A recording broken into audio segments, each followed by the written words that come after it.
Welcome to another episode of our Vegetable Kingdom series.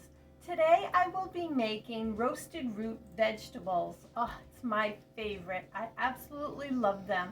In fact, I really love anything roasted. Broccoli, asparagus, fennel, anything you can think of, I've roasted and it is absolutely delicious. But today I am focusing on just simply root vegetables.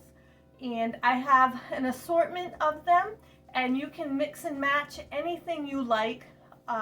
Most of the time I simply use turnip, rutabaga, and sweet potato with some onion because that's what's easiest to find. But today I have a few others that I'm going to be adding, and I don't have any turnip today because I did not have any more in the refrigerator.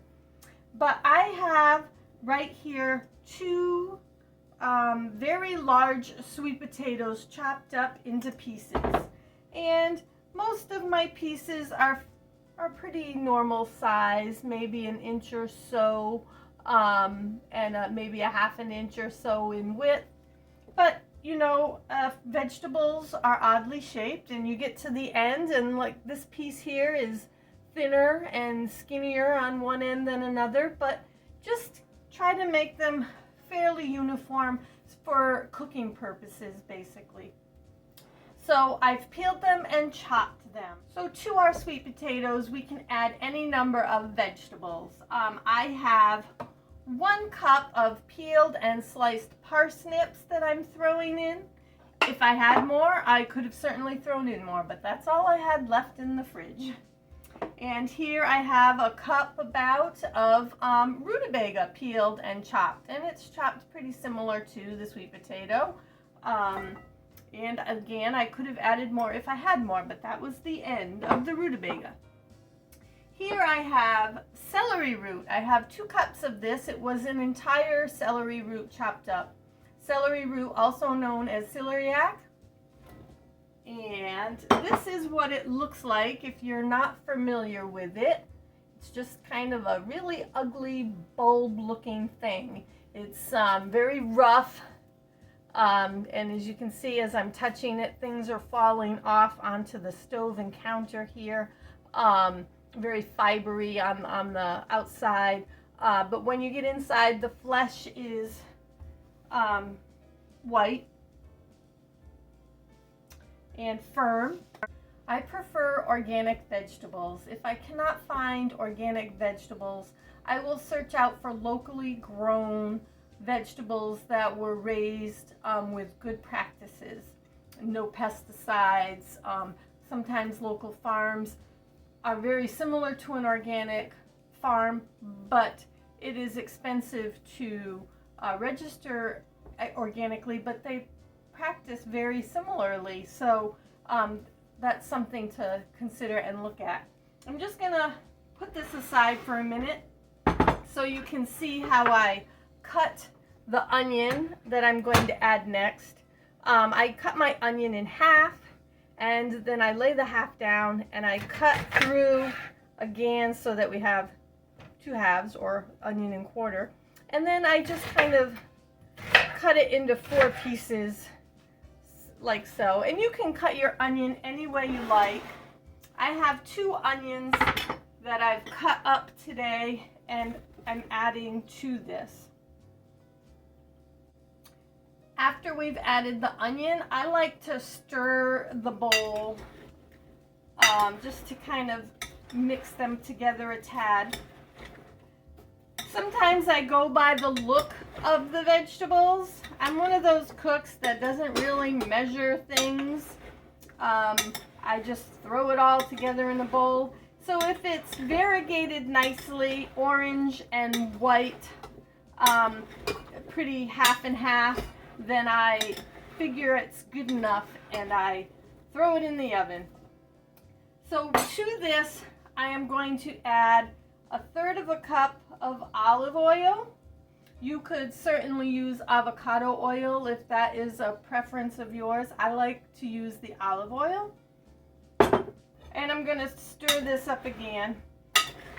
And usually I don't measure, I just dump it in. But I thought you would like to know, so I measured. Now this is a very large bowl, as you can see, so if you use a smaller amount, maybe you want to cut it back to one small sweet potato and just a quarter of a cup or so of each of the other root vegetables or something, then you would certainly use less olive oil. And I have here just some dried thyme, and this is a quarter of a cup of dried thyme. And I just sprinkle it on and stir it up again one last time. There, they're evenly mixed. I've got a big bowl of vegetables. I love my vegetables. I hope you do too. They're so good for you, so nourishing, full of so many wonderful nutrients and vitamins. So I have such a big bowl, I'm going to need 2 different pans. If you're doing a smaller amount, 1 pan should be fine. When you roast your vegetables, you want them to be in a single layer. You don't want them heaped up on your pan. So I'm going to spread them out and put a little on each. All right, you should be able to see that easy enough. I have 2 full pans of roasted root vegetables. My oven is preheated to 375 degrees today. You could go less, you could do more. Depending on the temperature that you're using, would just depend on how long to cook. Sometimes if I have other things in the oven, I'll vary the cooking temperature. But typically they'll take me about an hour to roast, and I stir them about every 15 minutes to keep an eye on them and make sure they're not burning, and rotate the pans since I have 2 so that the bottom pan is not burning where the top pan is not hardly cooking. Kind of rotate them, and you'll just roast them until they're tender, and they'll be kind of caramelized and oh, so yummy. So I'll flip the camera around, let you take a look, and then we'll pop them in the oven for about an hour, turning them every 15 minutes.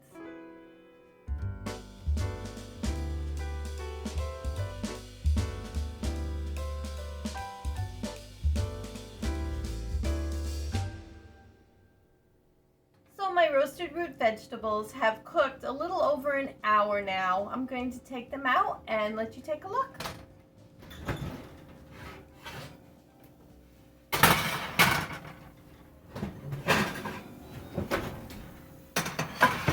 Oh, don't those look so yummy. I'll flip the camera around so that you can see how they are, and then we'll take a bite.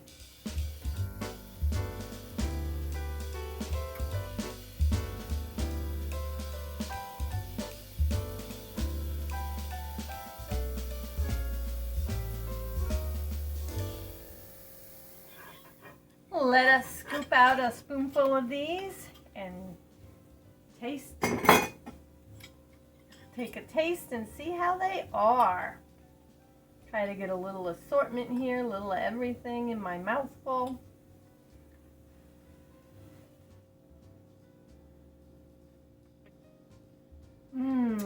I truly enjoy these, and I hope you like them as well. Try roasting some other alternatives like we discussed, but do be careful. The roasted root vegetables do take the longest. If you're roasting something like asparagus, it's only going to take about 15 or 20 minutes depending on the thickness of your stalks, or cabbage, about maybe 10 to 15 minutes on each side of a cabbage wedge. But play around with your vegetables and enjoy. And thanks for stopping in for one of our Vegetable Kingdom episodes. Have a great day.